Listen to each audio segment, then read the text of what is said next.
You that. मेरे को भी टेंशन हो रहा था, अब भी आया सर, आया। Bye bye.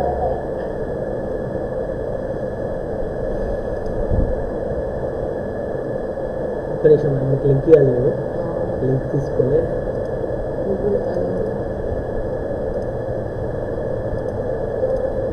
వచ్చేసింది మీకు. ఇది మెయిల్లో పెట్టాలా, అది యూట్యూబ్ లింక్ కూడా మెయిల్లో పెట్టాం. ఇట్లా వస్తుంది నిమిషాలు.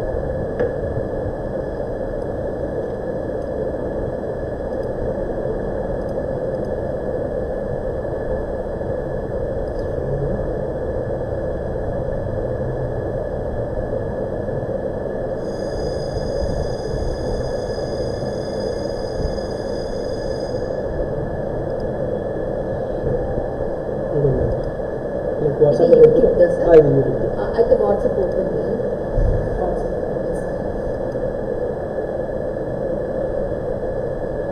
వాట్సాప్ ఎత్తియండి. కొంచెం లాగిన్ పెట్టుకున్నట్టు మళ్ళీ ఫోన్ వస్తుంది. నేను నమ్మంటారా, మీరు తీసుకుంటారా? లేదు, మొత్తం మీరు కంప్లీట్ చేసేది. 3కి వెళ్ళిపోతాను. Okay sir. మీరు నాకు మెసేజ్ చేసినా నేను డిపార్ట్మెంట్ దేంట్లో పెట్టాలి? ఫస్ట్ దీంట్లో ఐపీఆర్ ట్రైనింగ్ ప్రోగ్రామ్ అని ఉంది చూడండి సార్. ఇది దీంట్లో యూట్యూబ్ లింక్ పెట్టండి. అట్లనే అది Google meet link.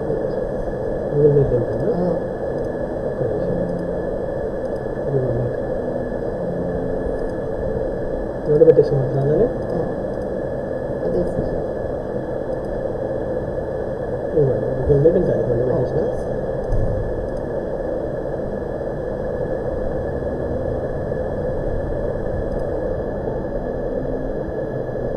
So check చేసుకోండి, ఉన్నాయి. ఓకే, ఒకసారి చూసుకోండి. లైవ్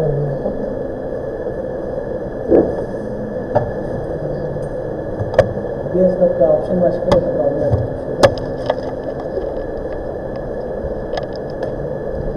ఫ్యాకల్టీ కావాలి ఆల్ ఓవర్ ఇండియా సార్. ఇప్పుడు ఇంకెవరు జాయిన్ అవ్వలేదు.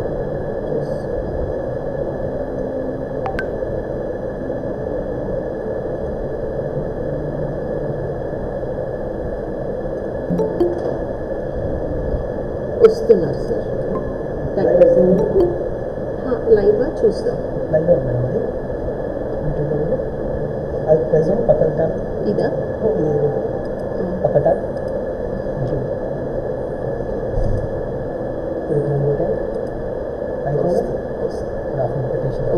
ఆల్రెడీ మీరు స్టార్ట్ చేసేసారు. Okay, thank you sir. OBS sir ఒక్కరు కొట్టేసింది. Start recording. Done. Thanks madam.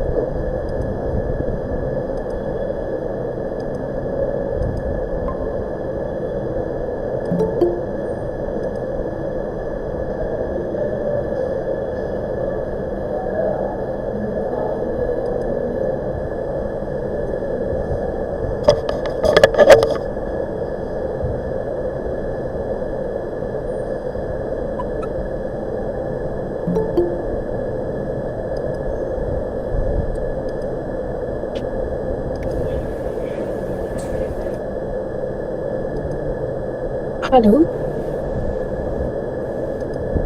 Good afternoon, ma'am. Good afternoon, ma'am. Ma'am, just 5 minutes.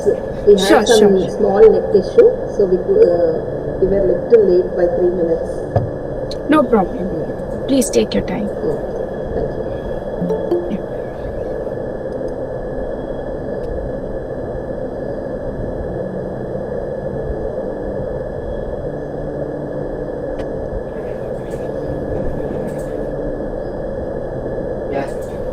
Okay, thank you. Yeah, sure. So it's 15.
Rashmi ma'am, shall we start? Yes, ma'am. Okay.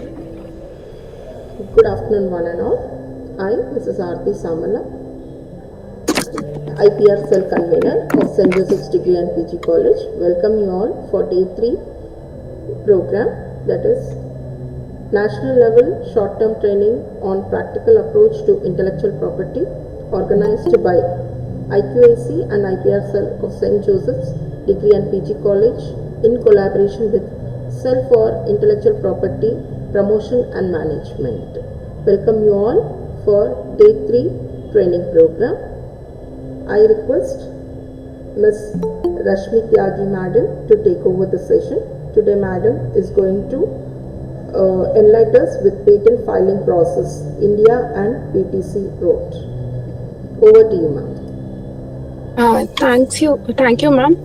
So, yesterday we had a session on prior art searches, how to perform a prior art search, how to locate the documents, and how the academicians can use this search for their research purpose and all. Then we also interacted on the drafting procedure, like how to draft a patent application, what all content should be there, and how to meet the requirements of the Patent Act.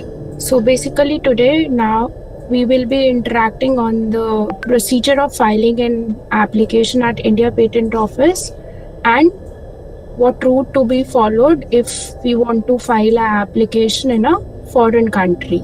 So we will be touching upon these topics today. So let us just start with the procedure for filing a patent application in India first.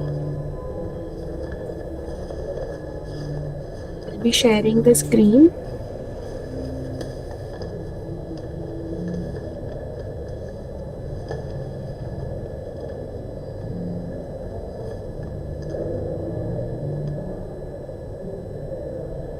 So the PPT, it's visible? No, ma'am. No, ma'am. Okay. No, ma'am. Yes, just give me a second. I'll share the...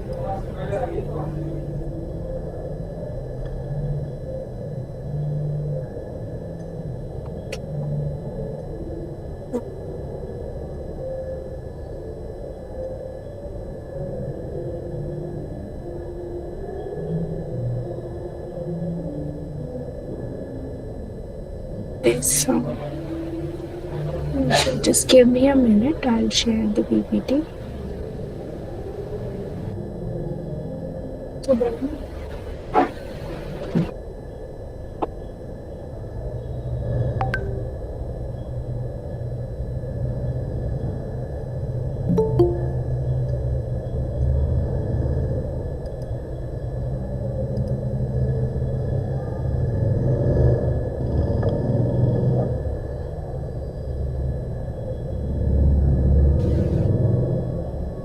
So is it visible now? No, ma'am.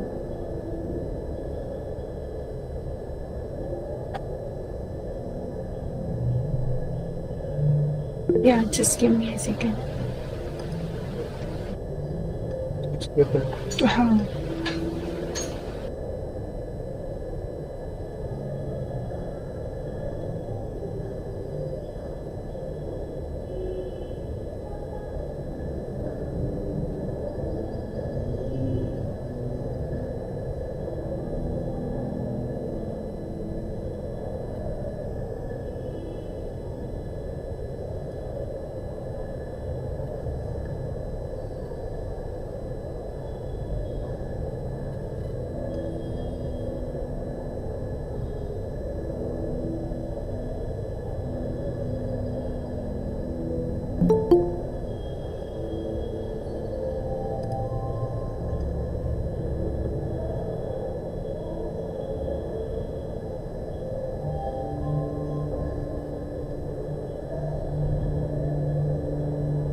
So, is it visible now? Yes, ma'am. Yeah, so today we will be discussing the filing procedure, how to file an application at India Patent Office. So the first question is, who can file an application for patent? So a true and first inventor can file an application, or a assignee of true and first inventor, or any legal representative of any deceased person or the assignee can file an application for patent at India Patent Office. So then where to file? Depending upon the address of the applicant or any address of service, an application for patent based upon his jurisdiction can be filed at Delhi, Mumbai, Calcutta and Chennai Patent Office. So the mode of filing an application is physical filing also and e-filing. But the preferred mode is e-filing, as it allows us a certain rebate in filing fees, and other provisions are also there. So what we need to file? Yesterday I told about drafting a complete specification and provisional specification. So along with the application, we need to file a provisional or a complete. So if a provisional is filed, then we have to follow it up with a complete specification within 12 months. So while filing an application, what all is the requirement, what all forms needs to be filed, that I'll be discussing in details. So there is a list of forms. Form 1 is the application form. Form 2 is your provisional or complete if you are filing a provisional, or it is a complete that needs to be mentioned. Then there is Form 3, which basically talks about statement and undertaking. Form 5 is declaration to inventorship. Form 18 is the request for examination. And Form 28, this needs to be submitted if the filing is being done by an educational institute. So what is Form 1? So this is our basic application, which contains the details about what type of application we are filing, and other details about the applicant and inventors, title of the invention, the address for service that needs to be provided in this form. Then there is a declaration by the inventors, wherein all the inventors needs to be named and they need to sign the document. Then there is a checklist, which is a declaration by applicant, wherein we need to check the options like whether it is a provisional application or a complete application, and we all are the true and first inventors or the legal representatives. Then we have to mention whether it is a provisional specification or a complete specification, and accordingly we have to mention the number of claims and pages or abstract there. So number of pages it is required because based upon this the fees is calculated. So that is important to mention. This is our Form 1. So the filing fees for the individuals and the educational institutes, it is 1600 rupees if it is filed through e-filing mode, and it is 1760 rupees if we are going through physical filing mode. So all of the forms that can be filed online. So then we have Form 2. It is your provisional specification or complete specification, the one we drafted yesterday. Then we have Form 3. This is the form which is related to statement and undertaking, wherein the applicant specifies that he'll keep whether he has filed a similar application outside India. So the details for that needs to be filled in here in this form, and it needs to be submitted with other forms. So this is the Form 3. statement and undertaking, where the applicants providing the details of any foreign filing. So then we have Form 5, that is for Form 3, there is no fees. Similarly, for Form 5, which is Declaration to Inventorship, there is no fees, wherein the applicant declares who all are the true and first inventors of the invention. So this is Form 5, wherein a declaration is given. We have Form 18. So it is the request for examination.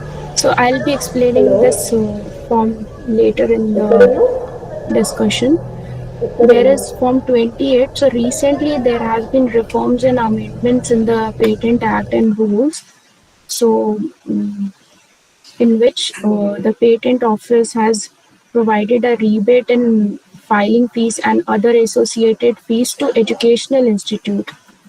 So to claim the status of an educational institute and likewise the associated rebate, we need an educational institute should file Form 28 along with other forms. So show me Form 28. So this is Form 28.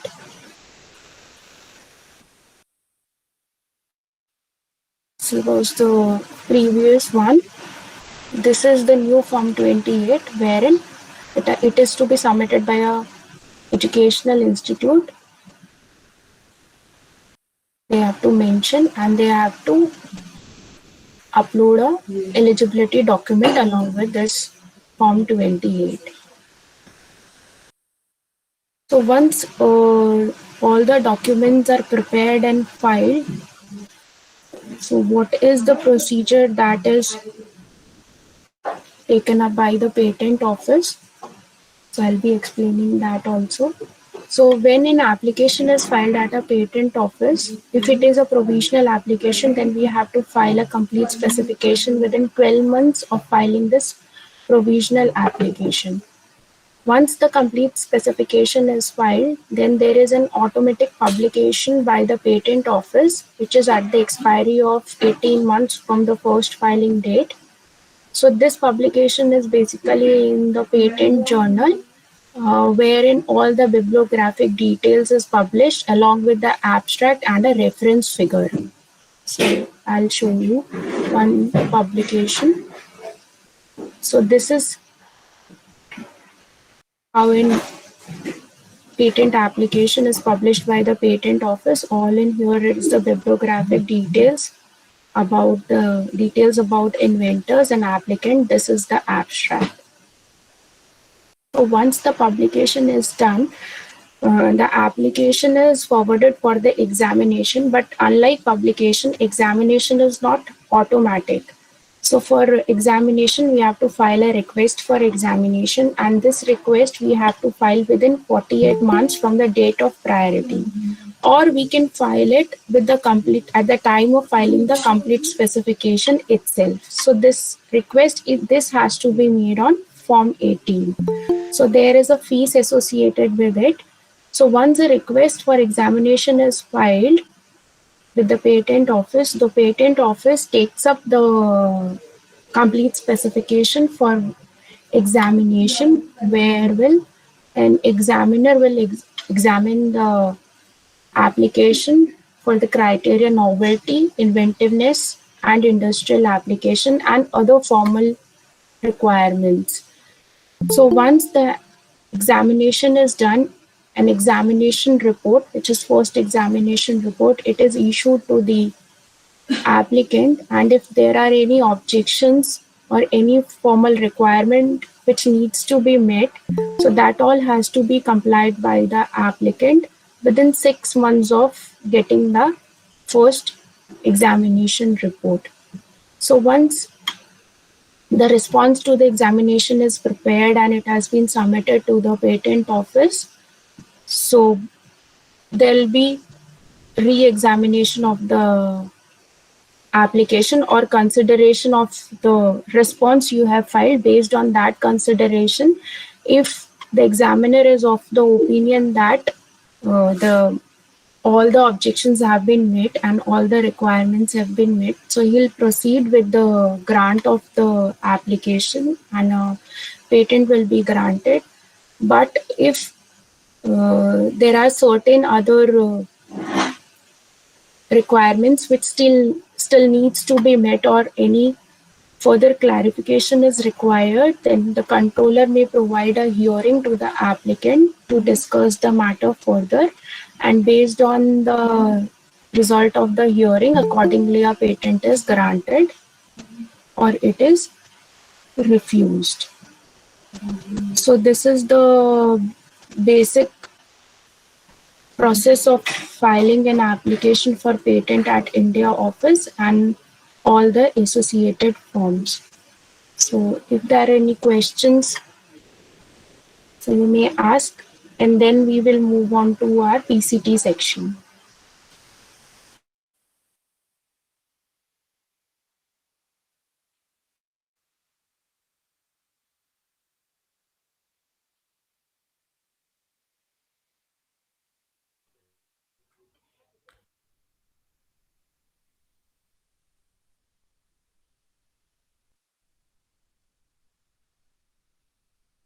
Sorry. Yes, yes. So when filing, as I mentioned, we have to provide the inventors and applicant details. So based upon the address of the applicant, the application is filed accordingly. Like for Eastern, we have regions like North, South, East, and West. So for yeah, so it is region wise based upon your address.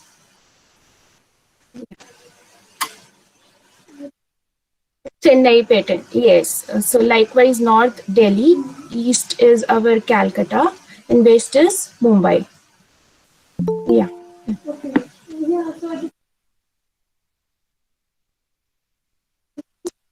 Questions regarding the procedure, forms, any requirement that needs to be complied? Ma'am, I have one question, ma'am. Yes.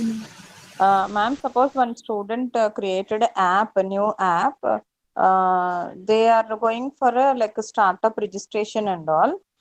Is there need to apply for a patent or they can go ahead? No, see, if you have developed an app, so it depends what form of IP is involved in that app. So an app, it will be having multiple forms of IP associated with it, right? So if there is, for the technical part, you will go for filing a patent. For the creative and other part, you will proceed with the copyright filing. Okay. And yeah, so first you need to understand what type of IP is associated with it, and accordingly you need to file the application for that particular IP. And it is always suggested whenever you have developed something new, whether it is an idea or any technical invention, it is always advised that before any publication, you file an application with the appropriate authority. Then only you go for publication. Okay, ma'am. Okay.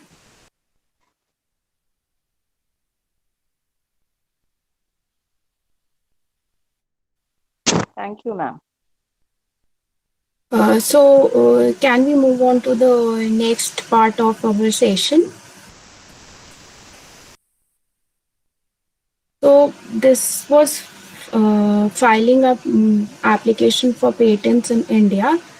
So, but what if applicant wants to protect his invention in multiple countries apart from India, right? So there are two options available to him. One is the direct or Paris Convention route, and one is the PCT route. So under Paris Convention route, the applicant who wishes to protect his invention in multiple countries can directly file separate patent application in all those countries where he wants to protect his invention. And this has to be done within 12 months of filing the first patent application, that is the regional patent application. or that is the one which has been filed at India Patent Office. So this is one route. Another route is PCT route.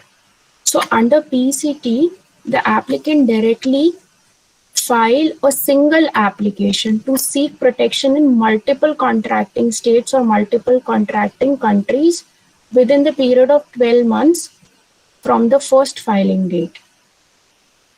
So in today's session, we will be discussing upon the PCT filing route, what are its advantages, what is the procedure, and how to file a PCT application. So as I discussed, that PCT makes it possible to seek patent protection for an invention simultaneously in a large number of countries by filing a single international patent application instead of filing several separate national or regional patent application as it was in the case of conventional route, Paris route.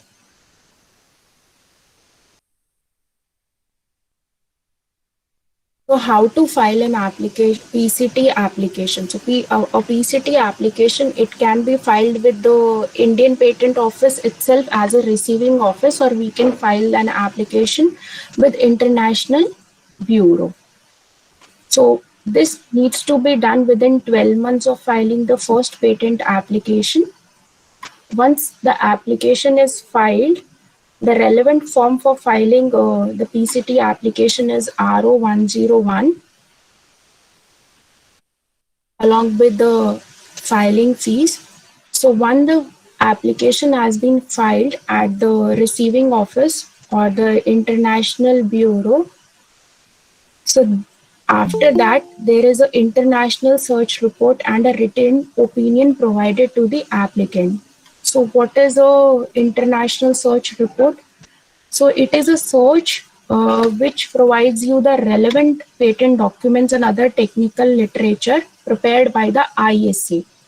So ISAs are the International Search Authority, which an applicant can choose at the time of filing the PCT application to conduct a search regarding the patentability of the mentioned invention. So what all international search report consists? It consists mainly of the references. It can be patent documents or any other technical journal articles which might affect the patentability of the invention disclosed in the application. So this report enables you to evaluate your chances of obtaining a patent in contracting states. For example, if the search report is favorable, let's say it cites the documents which appears that they'll not prevent the grant of a patent. So accordingly, you can decide and you can proceed further with the procedure. And if a search report is unfavorable, for example, if it lists documents which challenges the novelty or the inventive step of your invention, you have the opportunity to amend the claims of the international patent application and you get a chance to distinguish your invention from those of the cited documents. So this search report is provided to the applicant by the International Search Authority. And once this search is provided, there is the publication of the application called international publication at the expiry of the 18 months of filing of the first application. So this publication is automatic, and along with this publication of the application, what all is published, your application is published, the disclosure of the invention is published, and international search report along with the written opinion is also published. So what is a written opinion?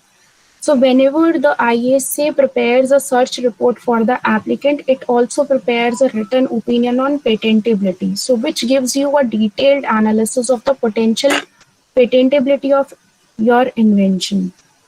So it helps you understand and interpret the results of the search report with specific reference to the text of your international application. And also, If you do not request for international preliminary examination, that is the second step after the international search, then this written opinion, it forms the basis of your international preliminary report on patentability, that is IPRP Chapter 1. So this report is shared after the end of the international phase with all the national patent offices where the applicant wish to file a patent.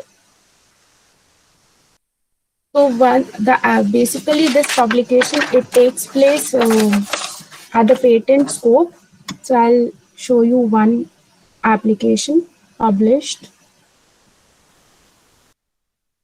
So this is the database maintained by WIPO, where an international application is published.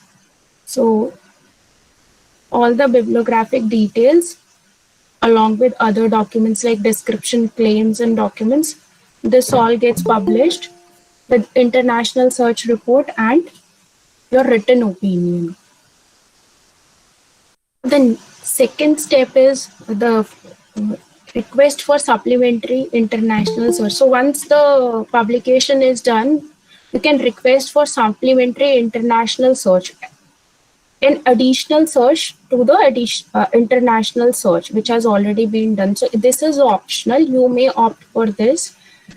So what is a supplementary international search? It is in addition to the international search. So the additional search has a potential of reducing the risk of new patent documents and other technical literature being discovered in the national phase. Since by requesting supplementary search, the applicant can enlarge the technical scope of the documentation searched. So, and the supplementary search, it may contain more detailed explanation than those were there in the main international search report. Similarly, there is an option for international preliminary examination, which is again optional. So it is the second evaluation of the potential patentability of the invention using the same standards which were used on the written opinion, which was given by the ISA. So what is the benefit of going for international preliminary examination is like, if you wish to make any amendments to your international application in order to overcome the documents which were identified in the ISR and the conclusion which was made in the written opinion, so international preliminary examination provides the only possibility to actively participate in the examination process and potentially influence the findings of the examiner before entering into the national phase. So you can submit the amended documents and arguments, and you may be entitled to an interview with the examiner. And at the end of the procedure, an internationally preliminary report on the patentability, which is IPRP Chapter 2, it is issued to the applicant. In case of written opinion, it was Chapter 1. In case of preliminary examination, it is Chapter 2. So once the preliminary examination is done, there is still still further option to go for supplementary international search report. So it is again a second supplementary search, which is optional in nature. So once all search and examination is done, you can enter into the national phase. So timeline is like, after filing the national application, within 12 months, we have to file a PCT application. Within the 16-month, an international search report and a written opinion will be provided to the applicant. On the 18th month, the international publication will take place on the WIPO website on the patent scope database. Once the publication is done, you can request for the supplementary international search, or you can file the demand for a preliminary examination and for other additional search and examination. And at the 30th month, you can enter into the national phase. For majority of the countries, this time period is 30 months, but for India, it is 31 months. Yeah. So where to file a PCT application. Either you can file it directly with the WIPO office, International Bureau, or you can file it at the regional office. So in our case, India, as a receiving office, along with all the necessary forms, and this filing can be done online. So what is national phase? So once you have decided all this procedure is done and you have decided in what all countries you wish to protect your invention. So in national phase entry, you file a application in that particular country. Then there are requirements like you need to pay the national fees, and once you have entered into the national phase and into the respective national authority, so there'll be the process which they will be follow is respective to that particular national office. What are the benefits of opting a PCT mode over the Paris Convention mode? So like Paris Convention, as you can see here, you have to file the application. Once the regional filing is done, you have to file an application within a 12 months of time separately into each country where you wish to protect your invention. So it's a lot of manual exercise and you need to prepare all the documents for each country with the respective fees and other requirements, and you have to comply with all this in a time period of 12 months only.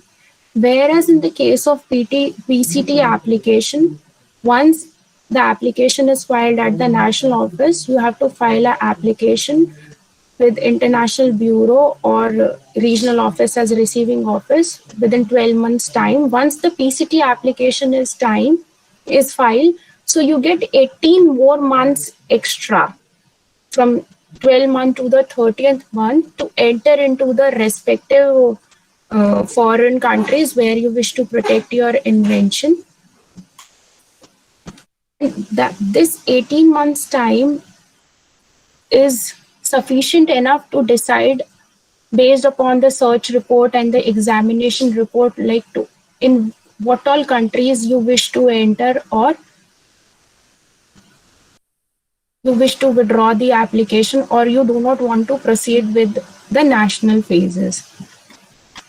So also, this time is enough to appoint any local patent agent in each foreign country and to prepare the necessary translations and to pay the national fees.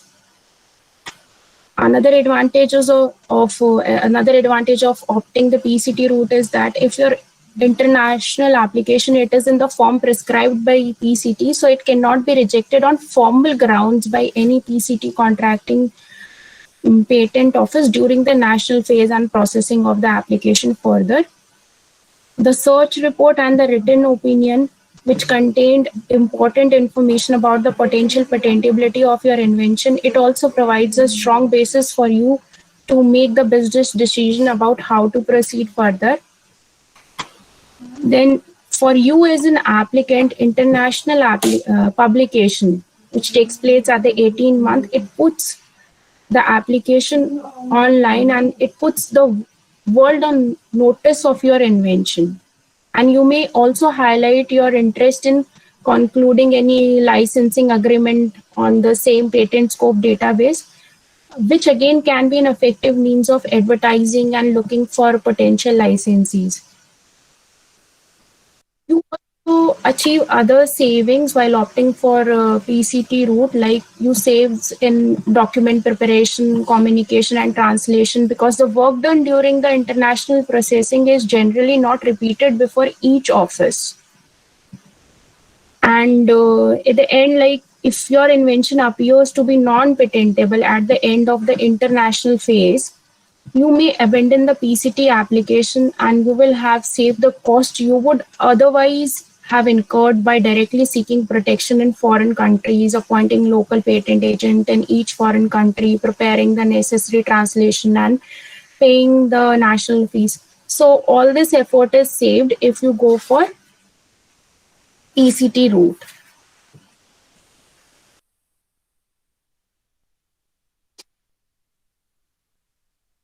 This is the overview of the PCT system, what I just explained.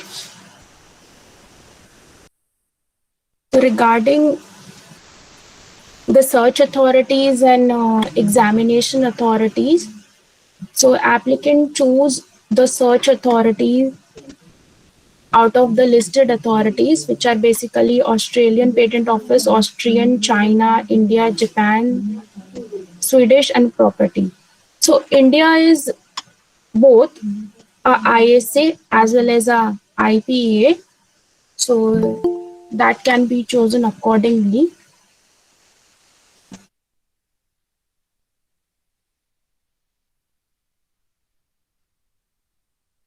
The fees associated with filing a PCT application, basically the filing fees and the search fees, which you can pay directly to the IB or to the receiving office, like India in this case. And there is certain rebate to the filing mode, like if you're filing in an electronic mode, so there is a rebate on the filing fees and similarly on the search fees.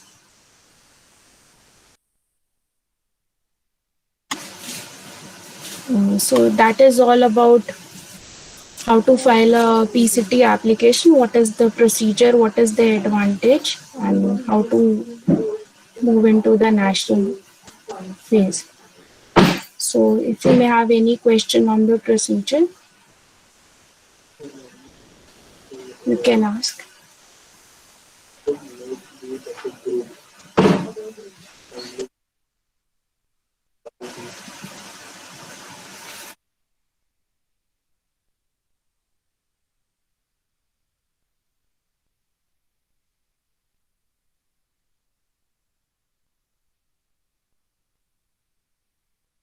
Any question, ma'am?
Aarti ma'am?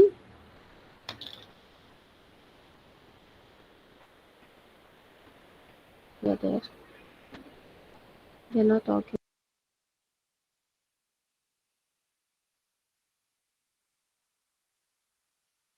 No, I think she opened for doubts, no? Q&A? Yes, so if Yeah, you may she's have any open for the questions. questionnaire. Yes.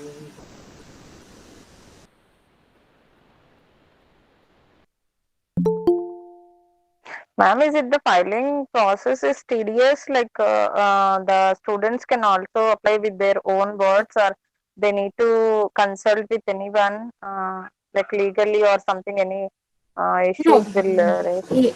No, you can file the application yourself, and the portals, be it filing the application at India office or filing a PCT application, they are very user friendly. So there is user manuals and everything there. So you can file Okay. it yourself. So I'll show you the portal.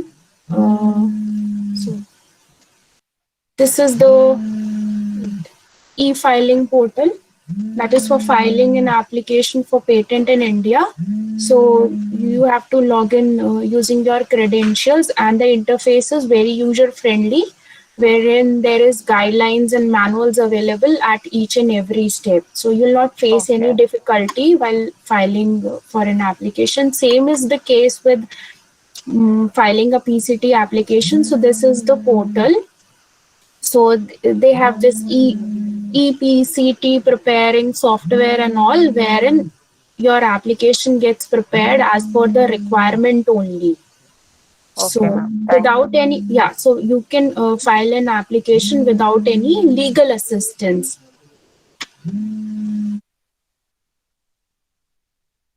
Thank you, ma'am.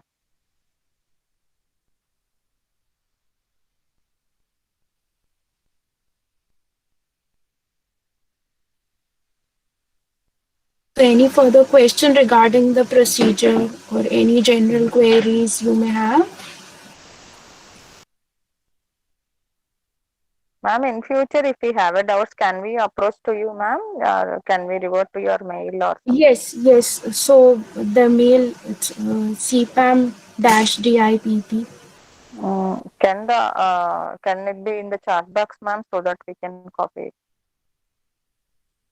Yes, you can.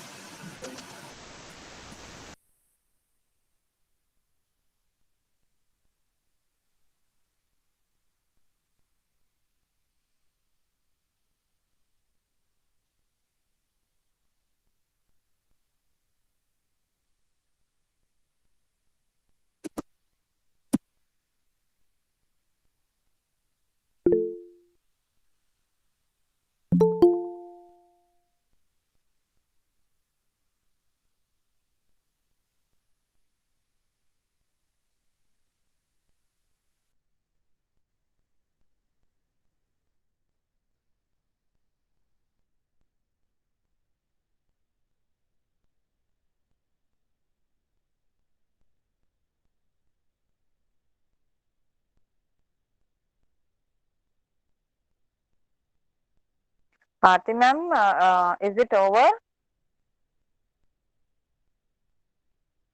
No, no, madam is waiting for our questions. Nobody is raising, no, I think. Okay, okay, okay, okay, okay.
Sorry, I just got disconnected.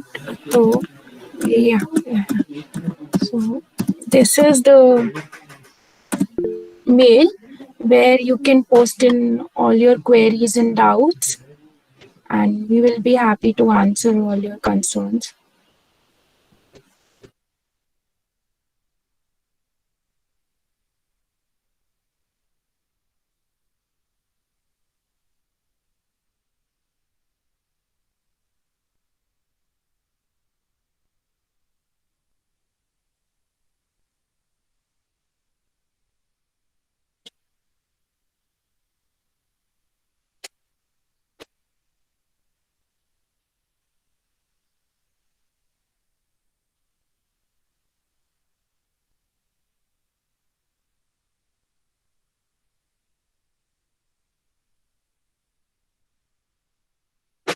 Okay, so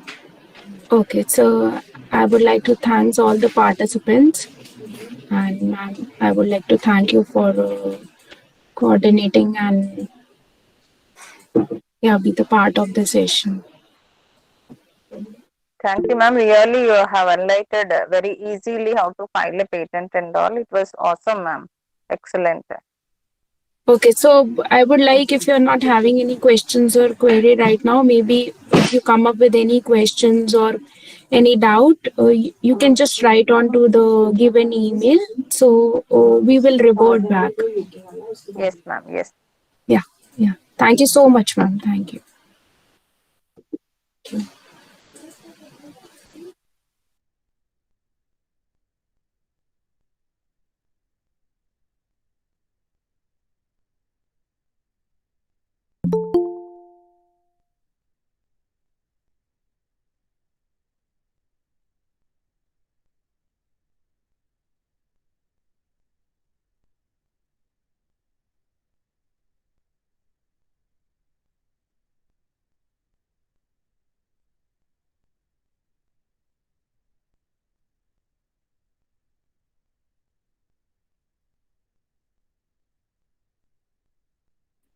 I can't hear anything.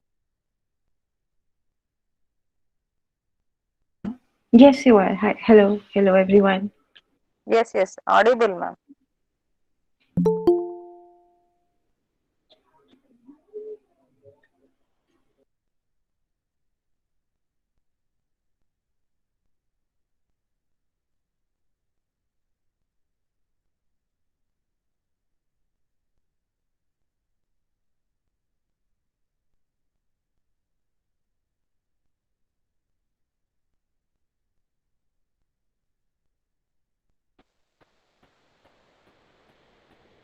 Thank you, Aarti ma'am, for giving me this opportunity, and I welcome Mr. Kajal.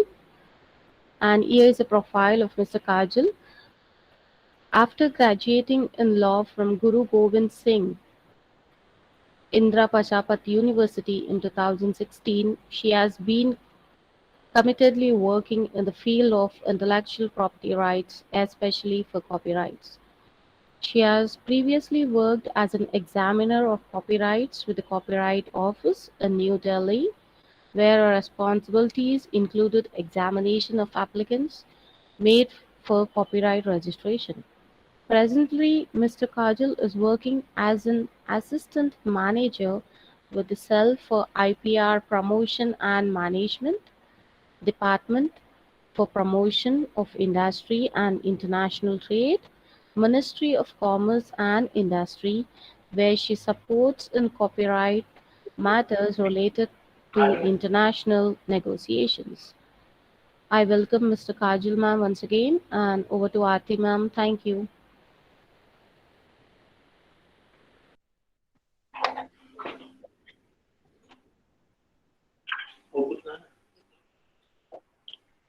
Yes, thank you so much for your kind words. I will be giving my section on the copyrights registration process, but before that, I would just like to apprise everybody of the concept of copyrights and the various important things that you need to know about it. Uh, so, my presentation is divided. My presentation is divided into four sections. First, I'll give an introduction about copyrights. It's like what is copyrights, what is included in it, what sort of rights does a copyright owner have, how can it utilizes those rights. Then we'll talk a little bit about enforcement and moving on to we'll talk about the Copyright Office, which is the nodal registry for registration of copyrights. Then we'll go on to discuss the registration process. All right, so I'll begin with what is copyright.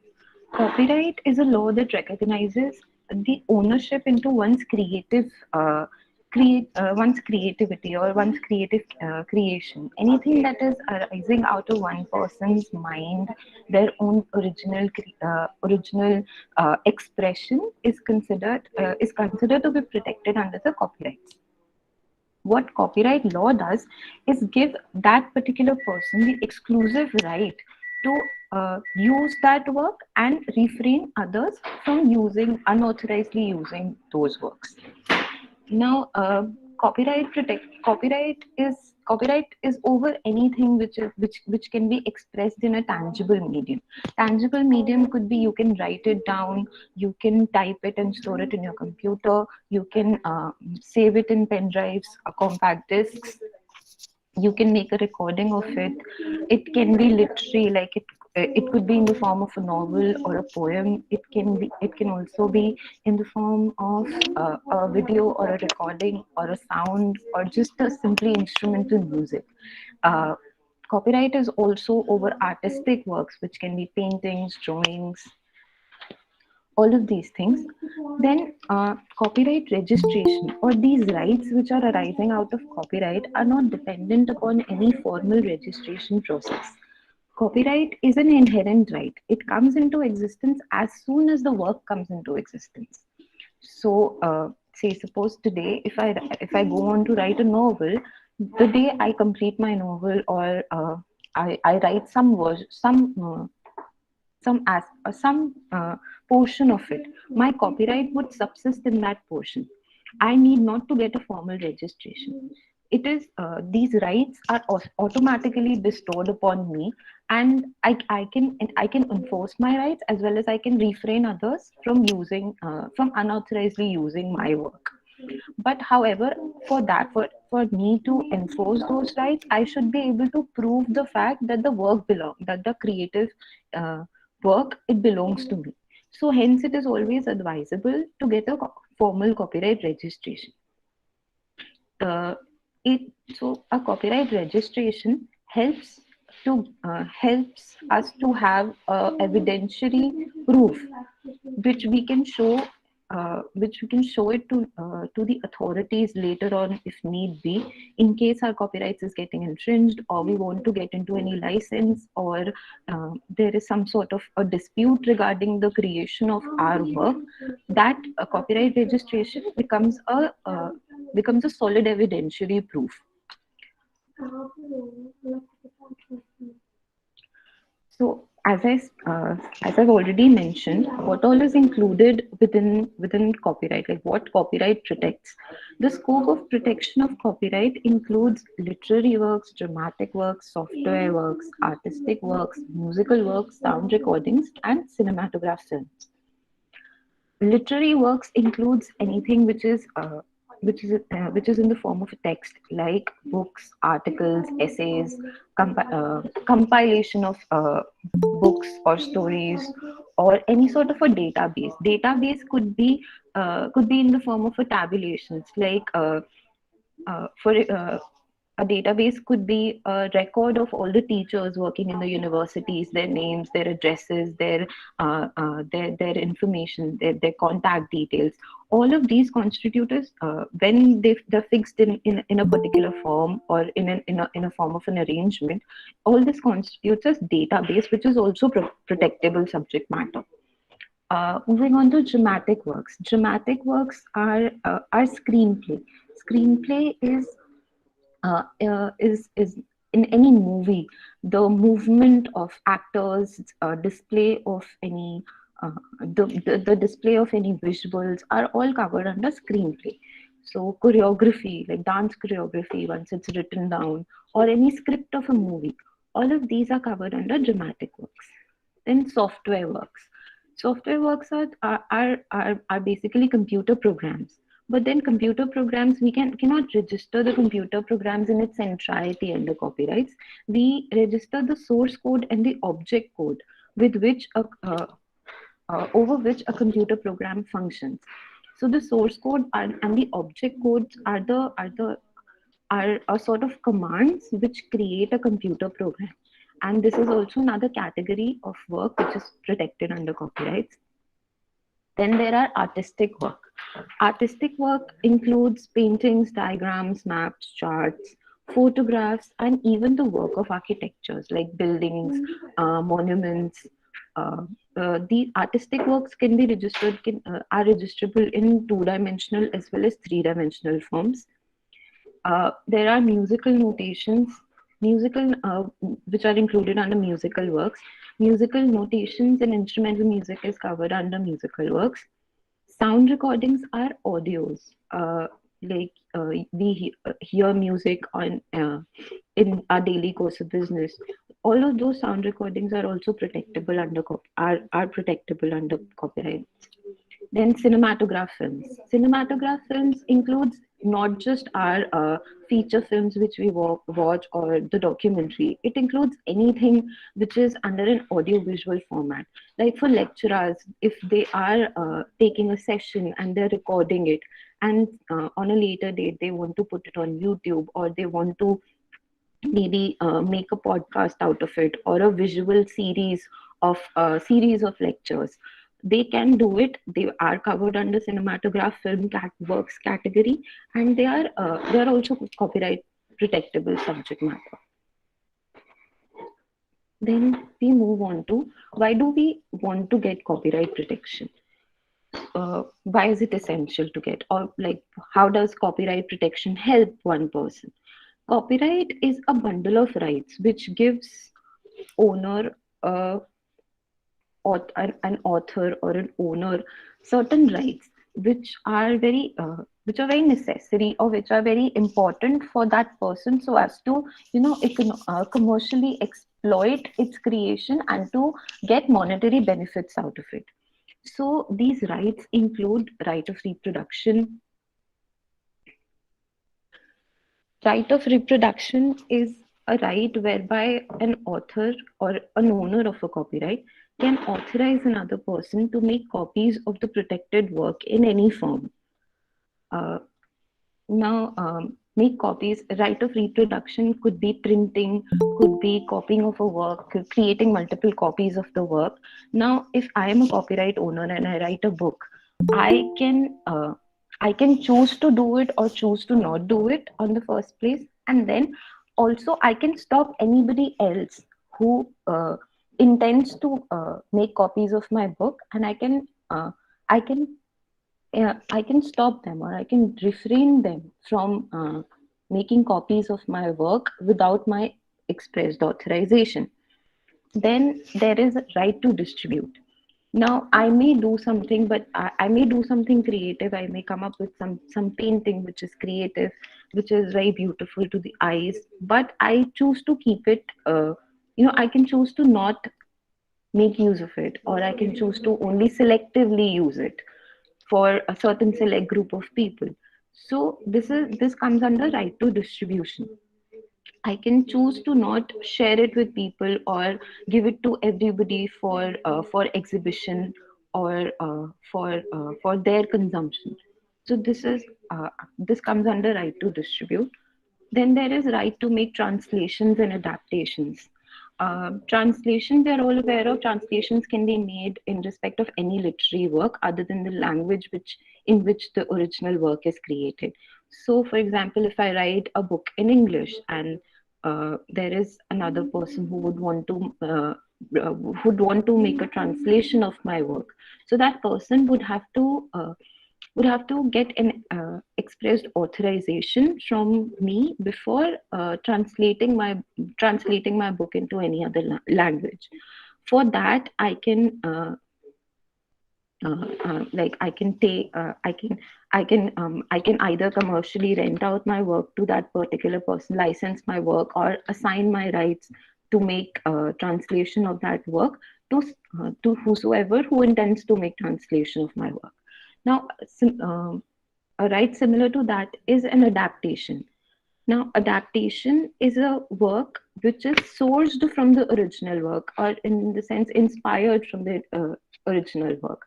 We're all aware of the Chetan Bhagat books, like Two States, and then there was this movie which was based on the book, and it got converted into a movie. So the original work was the book, which was Two States, and its adaptation was the movie. So the author of the original work can monetize his work when somebody else is adapting the original work into a different creation. Then there is rights to perform or broadcast the work. Right to perform or broadcast the work comes into picture when you want to say broadcast it over over any medium of broadcast, which can be TV, radio, television. In case there is a sound recording, we want to show it over Netflix or Amazon. All of these are channels of broadcast, and the author of the copyright work can choose to broadcast the work over all of these platforms. Similarly, they can also carry out live performances of those work, like deliver a lecture for getting commercial benefits out of it, or to sing a song in public for some monetary benefits. All of these are also the rights which are available with the author of the work. There is right to communicate to the public. Communication is distinct from any of the above rights in a way that communication simply means making your work accessible for public reception. It can be in any form, and the people who are receiving it can choose to hear it at a given time or a place. And the most important rights, for all of the above rights, the copyright owner has the right to receive royalty. The right to receive royalty is an inalienable right. Like a person, an author or an owner does not have to give away this right. So if your creative creation is being exploited by anybody else, there is an inherent right which is there that you are to receive royalties. Then there is a certain term of protection available with the copyright works. The largest term of protection is out of all the IPs is available with the copyrights. So the literary and dramatic works are protected for the lifetime of the author plus 60 years, beginning from the following year when the author dies.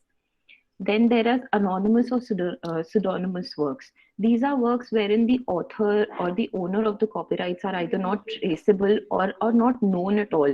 Even those works are protected for 60 years from the date when they were published. Then there are works created by the government and public undertakings.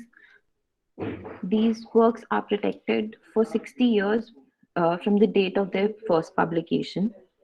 Then there are works of international organizations who are created which are either created by international organization or are created under the direction of international organizations. They are also protected for 60 years from when they were first published. Sound recordings, anything which is in an audio format, is protected for 60 years from the date of publication. Then cinematograph films, anything which is in an audio-visual format, is protected for 60 years from the date it was first published. Broadcast or reproduction rights are broadcast.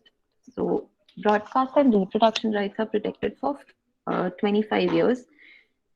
So what are broadcast reproduction rights? Basically are so there are a lot of broadcasters, being TV, radio, internet. Under them, there are entities like Netflix is an internet broadcaster, an online streaming platform. Then Prasar Bharati is a broadcaster, and then there is there is Radio Mirchi, which is a radio broadcaster. So all of these people acquire rights to broadcast any copyright work over their channels. Now, so as to have some sort of exclusivity, these broadcasters are given 25 years of protection, wherein they can refrain others from broadcasting that similar content, and they can just broadcast that particular content for which they have acquired the rights to not broadcast it as well. Then there are performers' rights. Performers' rights are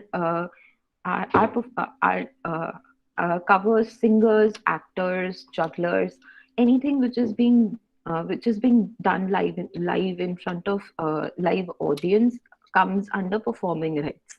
Performers' rights are protected for 50 years from the year following in which it was first made or broadcasted.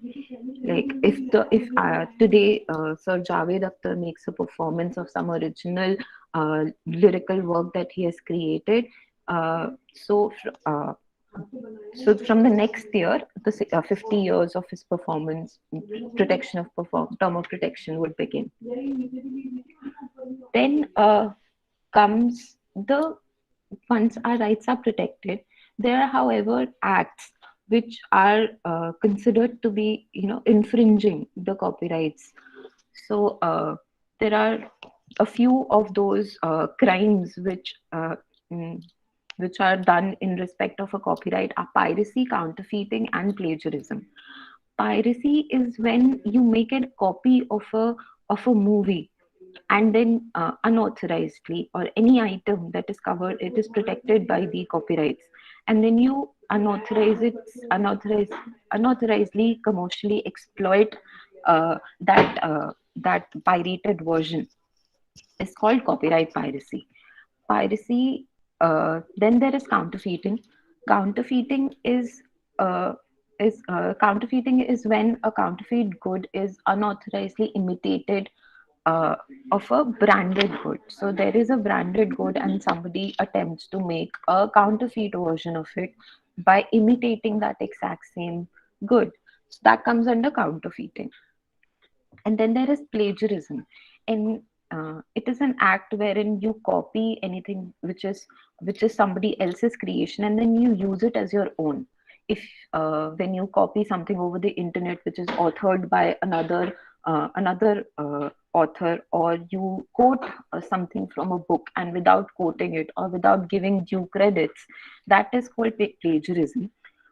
All of these activities comes under infringement of rights broadly.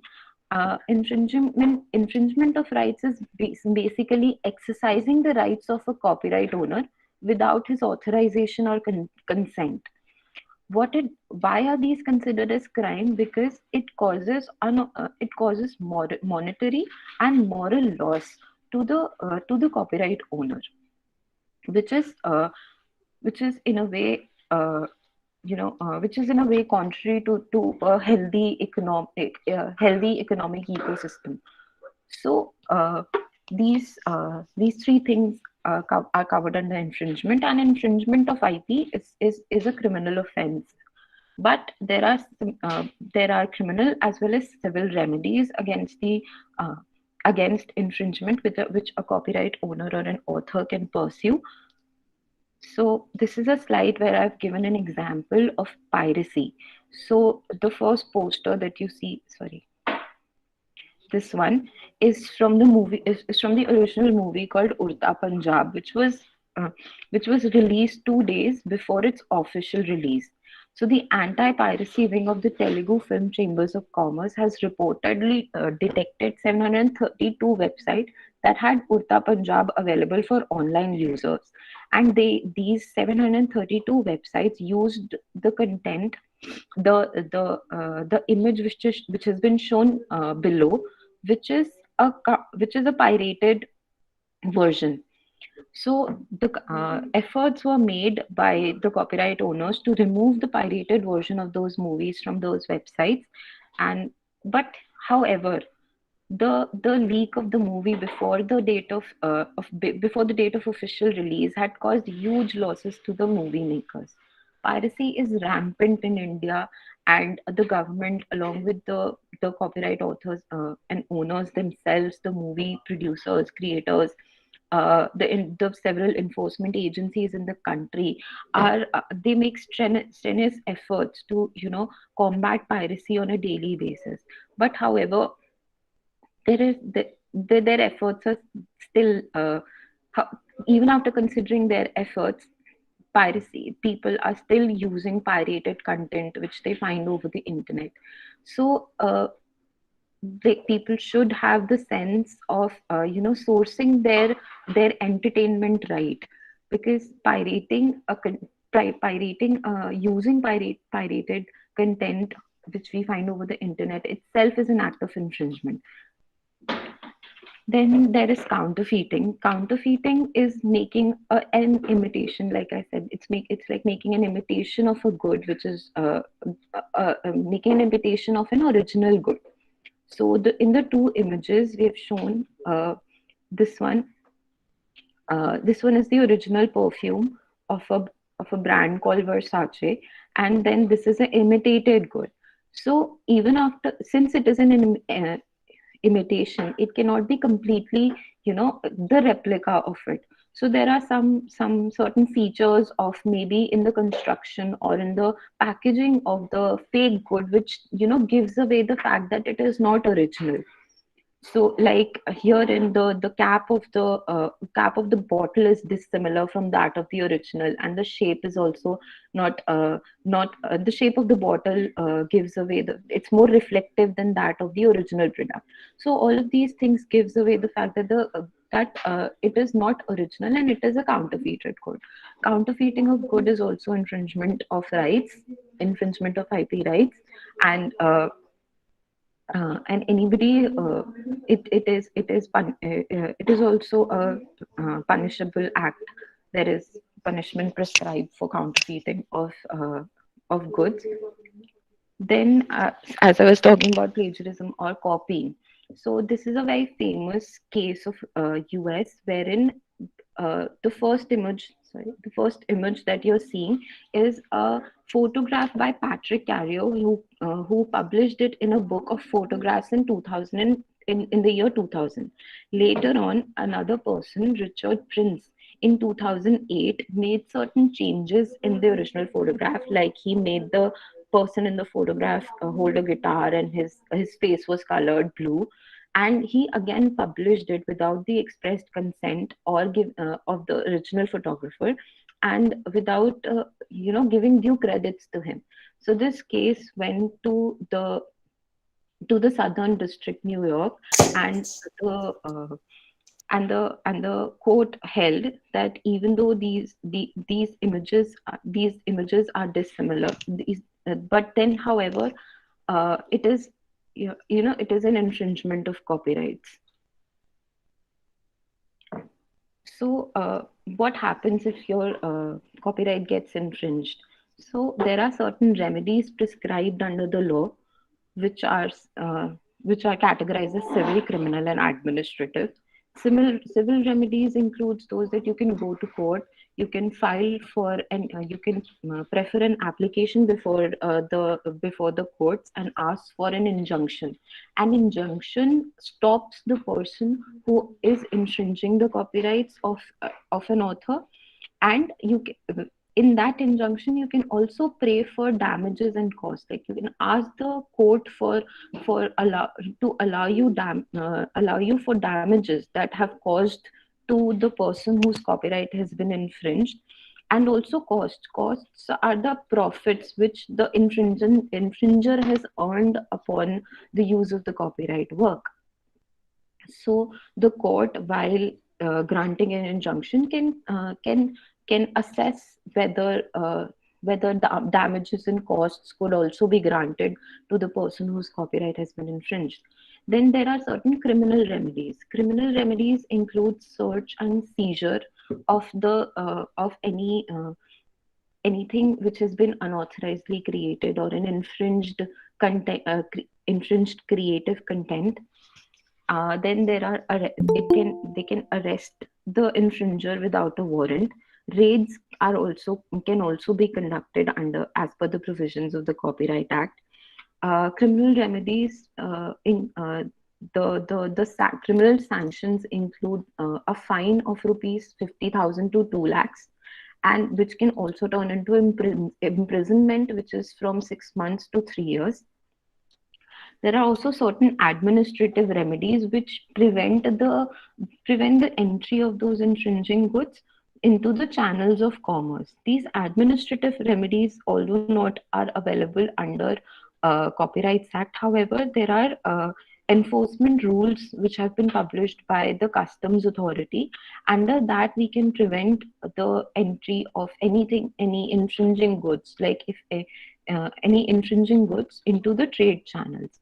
So for example, like you're an Indian author and somebody is unauthorizedly exporting your book into any other country, then the administrative remedies would prevent will prevent your book to be unauthorizedly used in any other country. So they would seize it probably on the borders itself, and it will not go into the channels of commerce. Since we've discussed about the concept of copyrights, I'll now introduce you to the Copyright Office.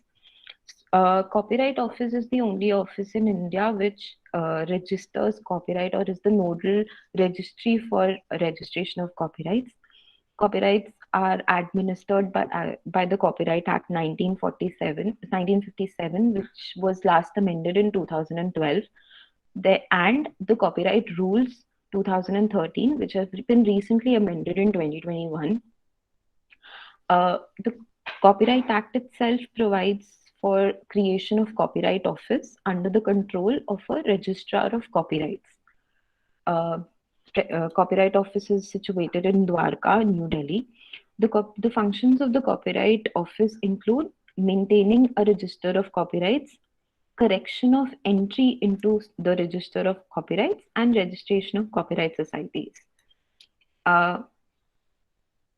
Copyright Office carries out the examination, processing, and grant of registration of copyrights. The organizational hierarchy is at the Ministry of Commerce and Industry, DPIIT, is at the top of the hierarchy. Then below that is the CGPTDM. CGPTDM is the Controller General of Patents, Designs and Trademarks, who is, as per the recent amendment, the ex officio Registrar of Copyrights. There are, under the Registrar of Copyrights, there are 2 deputy registrars, and then below them are examiners.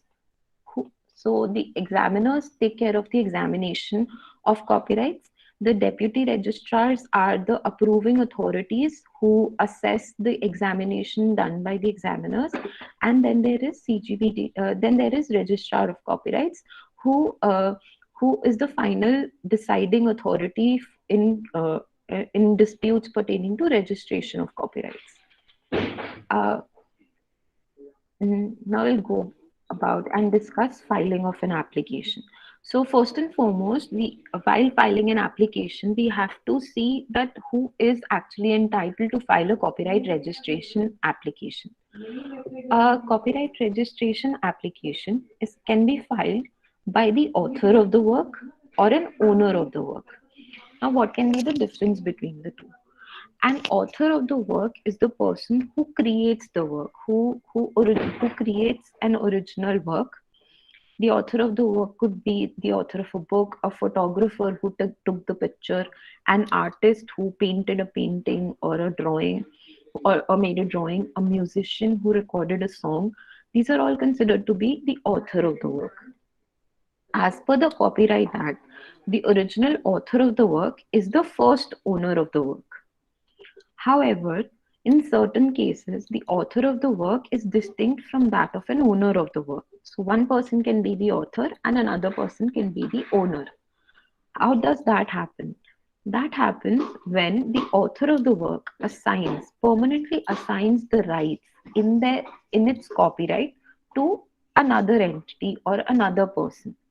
So the owner of a copyright work becomes the person or an entity who has acquired the legal rights to publish, modify, make any changes in the original work, or communicate the work or make it accessible for public reception. Now the owner of the work is sort of an acquired right holder, whereas the author of the work is the inherent right holder.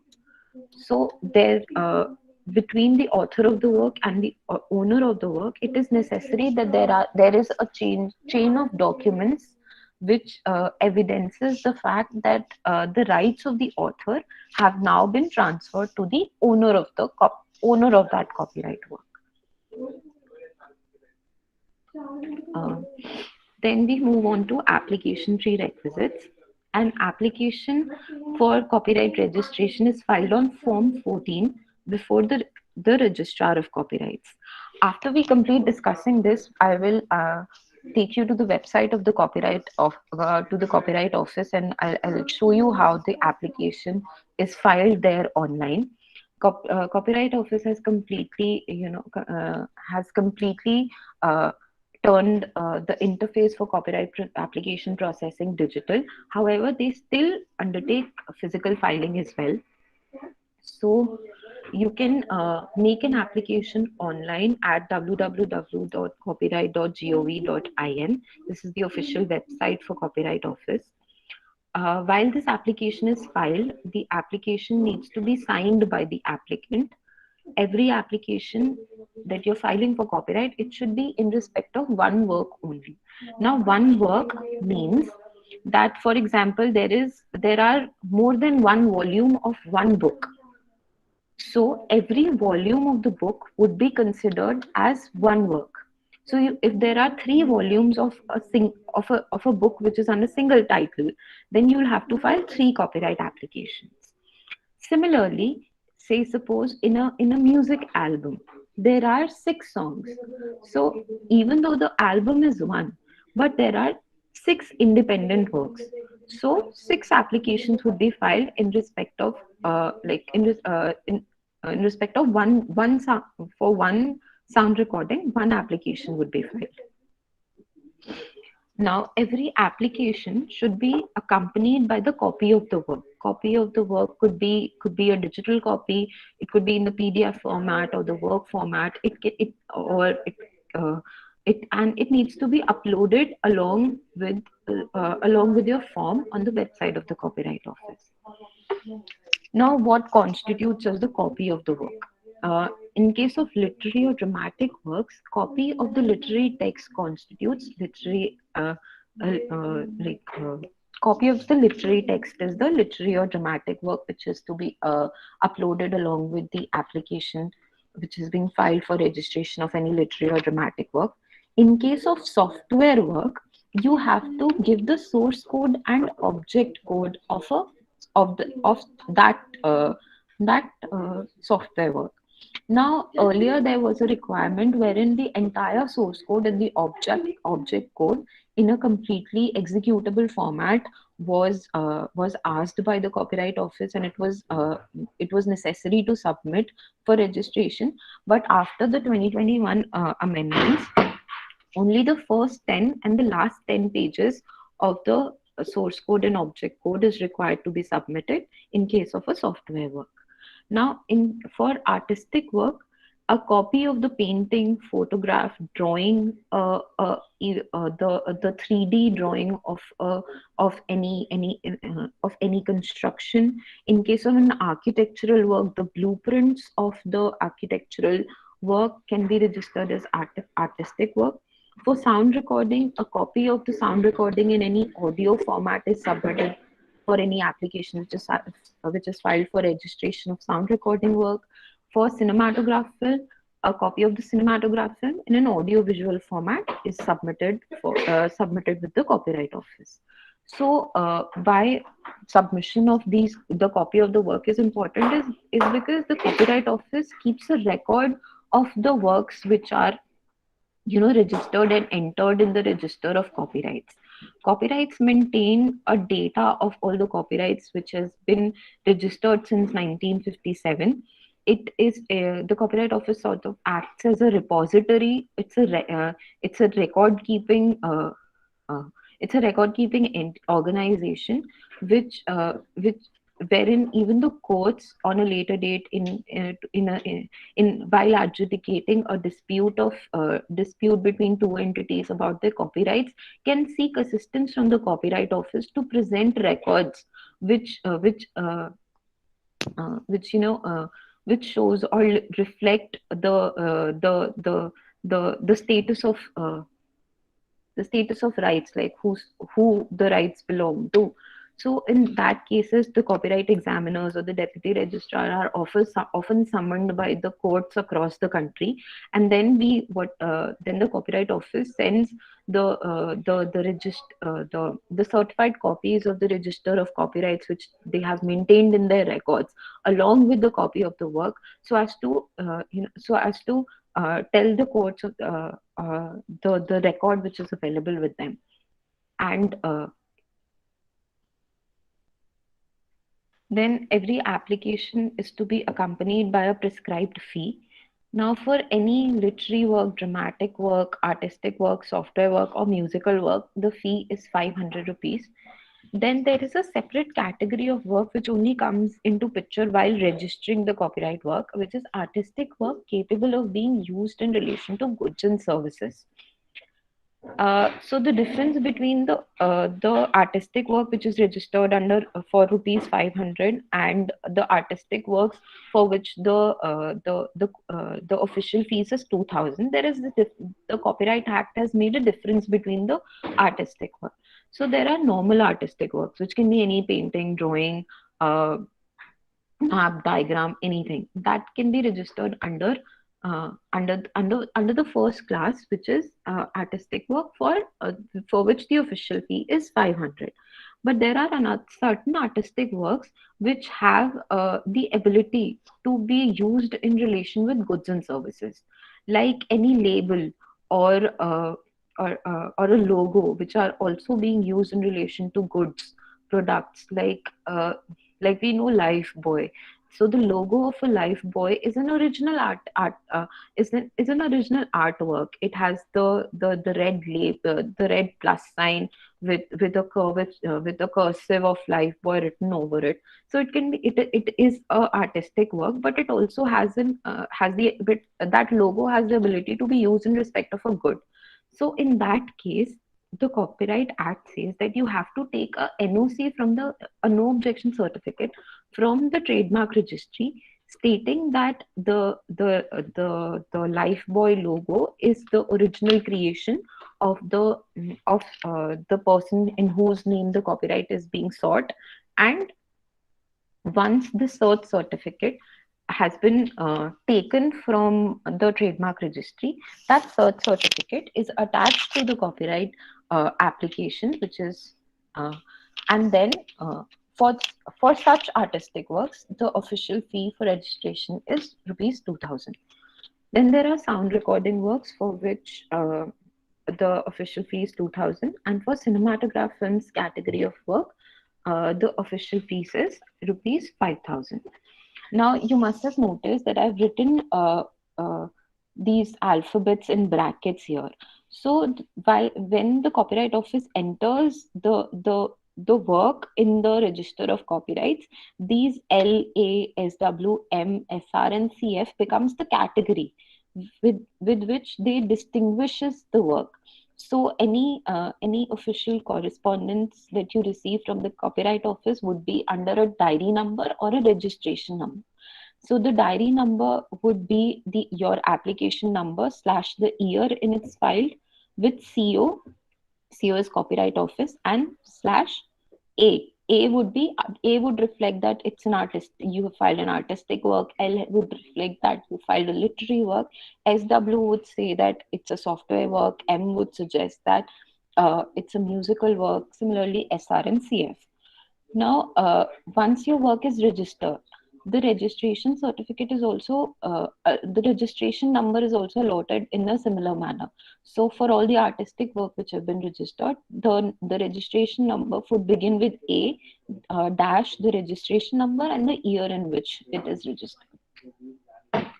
Certain relevant documents that you might need before you sit for filing a copyright application is, in case of a literary, musical, or artistic work. So in case you're an owner of the work and somebody else is the author of the work, so before filing a copyright application, you would need a no objection certificate from the original author in favor of the applicant. And in case the work is published, like it is published from a former publisher, then the copyright author or an owner would also need a no objection certificate from that publisher stating that he has no objection that the copyright registration is being granted in is being done in the name of the author or the owner of the work. Now, in case of software works, the source code and the object code in proper readable format is required. In case of an artistic work capable of being used in relation to goods and services, a cert certificate is needed before from the trademark registry in compliance of Section 45 of the Copyright Act, which again states that, which basically provides for taking an NOC from the trademark registry, certifying the fact that the